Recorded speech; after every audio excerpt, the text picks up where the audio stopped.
নমস্কার, আজকের বানিয়ে দেখাবো সহজ পদ্ধতিতে চিকেন কষার রেসিপি। তাহলে চটপট রেসিপিটা শুরু করে দিই। এখানে আমি 800 গ্রাম চিকেন নিয়েছি, আগে থেকে ভালো করে ধুয়ে পরিষ্কার করে নিয়েছি। প্রথমে লাগবে লেবুর রস,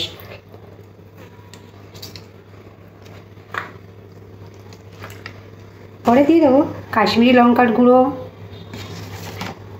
হলুদ গুঁড়ো হাফ টিস্পুন, গোলমরিচের গুঁড়ো দিলাম, কাঁচা লঙ্কা বাটা, আদা রসুন বাটা, টক দই 2 টেবিল স্পুন, আর সবশেষে একটু সর্ষের তেল আর স্বাদ অনুযায়ী নুনটা। সব কিছু ভালো করে চিকেনের গায়ে মাখিয়ে নেব, নিয়ে মিনিমাম 30 মিনিট রেখে দেব।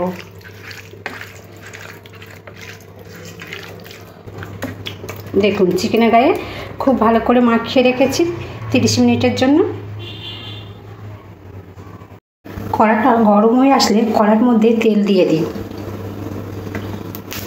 তেলটা খুব ভালো গরম করে নেওয়ার পরে ফোড়ন দিয়ে দিন 2টো তেজপাতা, 2টো শুকনো লঙ্কা, আর তার সাথে গোটা জিরে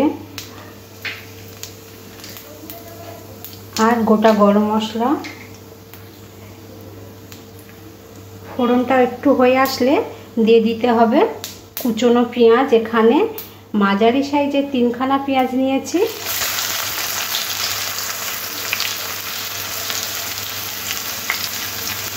পেঁয়াজটা একটু গোল্ডেন কালার করে একটু ভাজতে হবে।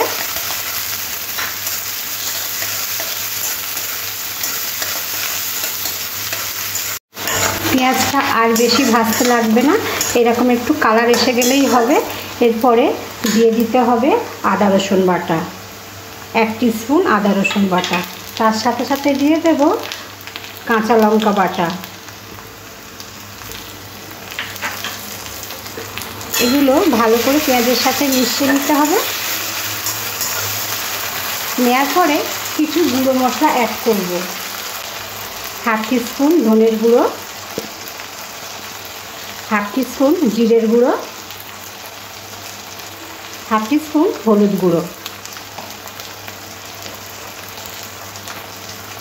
হাফ টিস্পুন কাশ্মীরি লঙ্কার গুঁড়ো।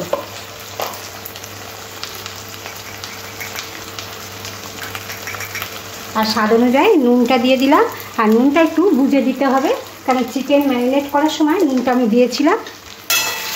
এবার সব কিছু ভালো করে কষে নিতে হবে।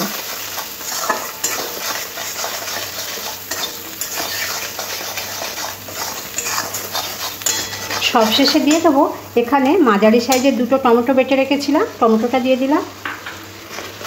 টমেটোটা কাঁচা গন্ধ যাওয়া অবধি টমেটোটা ভাজতে হবে। আর অল্প একটু চিনি দিয়ে দিলাম। এবার খুব ভালো করে মশলাটা কষতে হবে। মশলাটা খুব ভালো করে কষা হয়ে গেছে, মশলা দিয়ে তেল ছেড়ে দিয়েছে, আর মশলার কালারটা খুব সুন্দর এসেছে। এরপরে ম্যারিনেট করা চিকেনটা দিয়ে দিতে হবে। চিকেনটা খুব ভালো করে কষতে হবে, গ্যাসটা মিডিয়াম টু লোতে রাখতে হবে।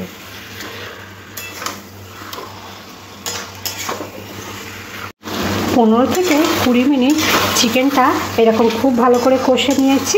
দেখুন চিকেনের কালারটাও চেঞ্জ হয়ে গেছে। 10 থেকে 15 মিনিট চিকেনটা খুব ভালো করে কষে নিয়েছি, আর চিকেনের কালারটাও কত সুন্দর এসেছে। একবার হলেও এইরকম চিকেন কষাটা আপনারা বাড়িতে বানিয়ে নিন, এটা রুটি, পরোটা, রাইসের সাথে বেশ ভালো লাগবে। গ্যাসটা একদম লোতে রাখবো, রেখে এবারে ঢাকা দিয়ে দেবো যাতে চিকেনটা খুব ভালোভাবে সিদ্ধ হয়ে যায়। 10 মিনিট পরে ঢাকাটা খুলে নেব। দেখুন চিকেন দিয়ে কতটা জল বার হয়ে গেছে।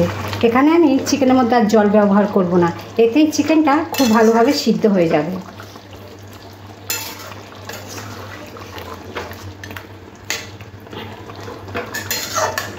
আরও 10 মিনিটের জন্য ঢাকা দিয়ে দেব।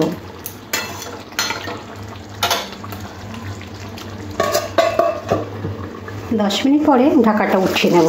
আর চিকেন দিয়ে কি সুন্দর গন্ধ বার হচ্ছে, আর চিকেনের কালারটাও দারুণ লাগছে দেখতে। এরকম নিত্য নতুন রেসিপি পেতে গেলে আমার চ্যানেলটিকে অবশ্যই সাবস্ক্রাইব করতে হবে। একদম রেডি হয়ে গেছে চিকেন কষাটা। সবশেষে গরম মশলার গুঁড়োটা দিয়ে গ্যাসটা অফ করে দিন। প্রত্যেক দিনের মতন আপনাদেরও এই রেসিপিটা খুব ভালো লেগেছে, তাহলে এখানেই শেষ করলাম। সবাই ভালো থাকবেন, সুস্থ থাকবেন।